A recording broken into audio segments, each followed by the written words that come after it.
Hello and welcome. You're watching World Have Your Say now as part of the BBC's Extreme World series. We're looking at the extremes of rich and poor around the world. We're asking this question: can the gap between the very rich and the very poor ever be narrowed?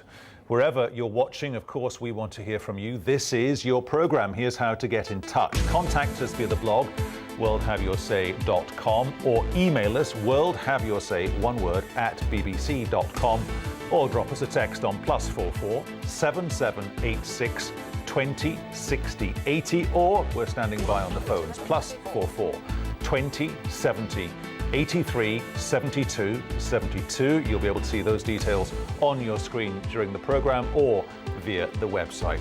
We're available as well on Twitter and Facebook too. You can send your tweets to BBC_WHYS, or keep up with us live on Facebook. Just go to Facebook and search for BBC World Have Your Say.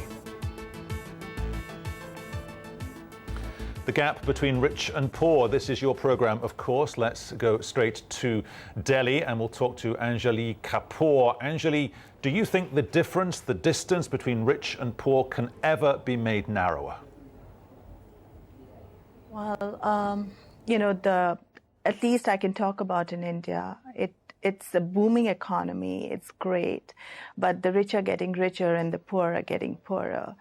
A lot depends on yourself, how you want to get out of a situation, depending on the environment that you are in. You kind of strive hard for it. You have your dreams and your aspirations, and you're passionate about your work. You can definitely get out of the situation. Anjali, I want you to talk to Richard Iritano, who's in New York City. Richard, tell us your story. Well, I was a corporate executive for many years in the international airline business, a senior vice president in dining services, and I used to work for Pan American World Airways until they became defunct in December of 1991. And it was a slow devolution after that because the jobs were getting harder to find in my position and salary range, and meritocracy was no longer on the table. It wasn't really what I knew. It was more about nepotism, cronyism, social networking. And that doesn't always carry one well, even with a good background and an education. Nigel Grimshaw is in Cambridge here in the UK. Nigel, what's the difference between rich and poor people? We seem to have this opinion now out of Delhi that says poor people can make themselves successful if they want to. Can they? I really wonder. I look at countries that I do know quite well, like China, and there, where there's a tremendous economic boom, such that it's likely to overtake even the United States within 20 or 30 years in terms of its GNP. But you're finding a situation where the rich are definitely getting much richer, but the poor, whose wages are staying very stable, are suffering from inflation, the inflation that typically comes with economic growth.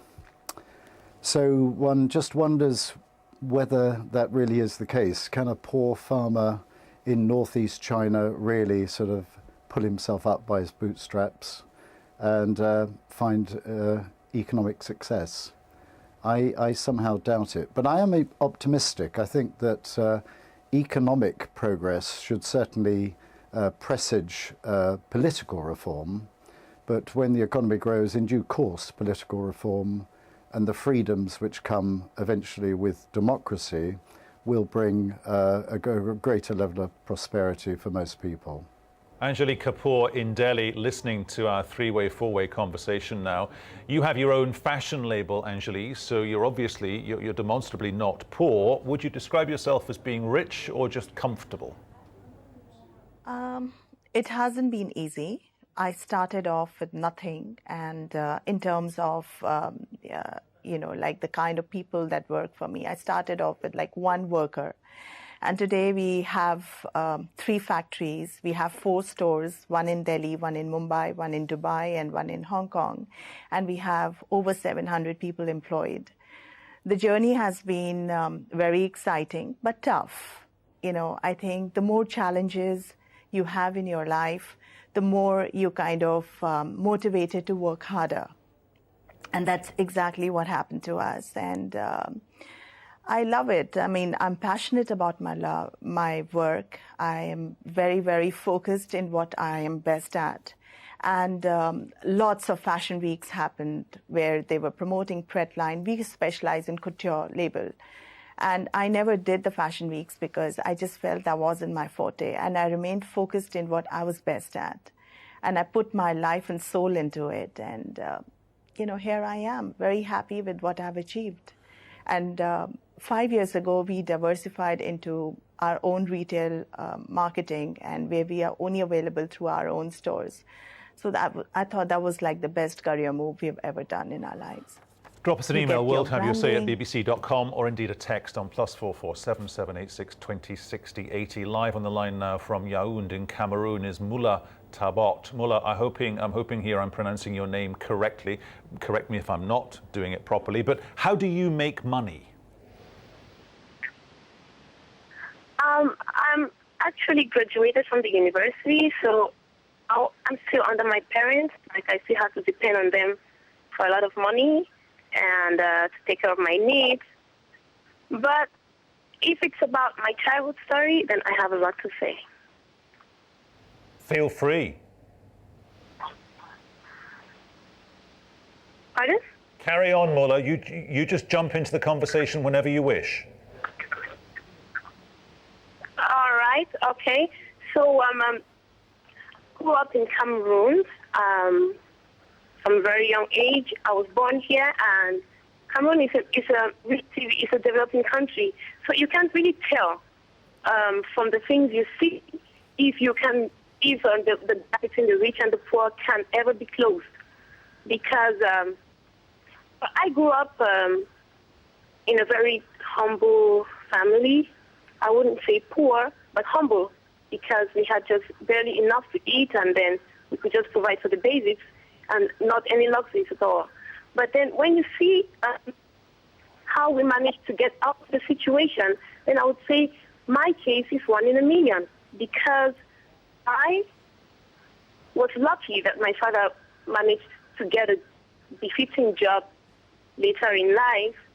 But then there are many others who wouldn't ever find themselves in the situation. They would have to get out of on their own and then find future funds for themselves. So it's really a tough situation here. To ask me if the gap between the rich and the poor is ever going to get closed, I wonder. Okay, Anjali in Delhi or Richard Iritano in New York. I don't know if either of you two want to ask a question there of Moula in Cameroon, because there seems to be a difference. Sorry, go on. I do. I actually do. Carry on, Richard. You go first. Yes, well, the disparity exists in different regions of the world depending on what resources are available, what kind of industries are available. For example, if you look into a town like Southern California and Los Angeles, that's an industry town, and there are many jobs in the film and production industry. If you're going overseas to third world provinces that are upwardly developing, then of course there are possibilities for new resources to develop. But in other parts of the country, for example, like New York, where it's mainly a blue-collar town, or at least it used to be, and when jobs dry up because of 30 or 40 years of outsourcing to those third-world provinces, it creates disparity, and it creates beggary, obscurity, quiet desperation for those who are already skilled and trained and now must rely upon new educational abilities, not necessarily at the university level, but perhaps retraining one's life altogether in a vocational capacity. And for many people, they find that distressing and difficult, because somebody in their late 40s or early 50s who already has a standard of living and quality of life must now revisit that and start from scratch. And many people feel that that is a debacle. It's unfair, it's un-American, it's unjust. But yet, what other choices are available right now in such a rapidly declining economy?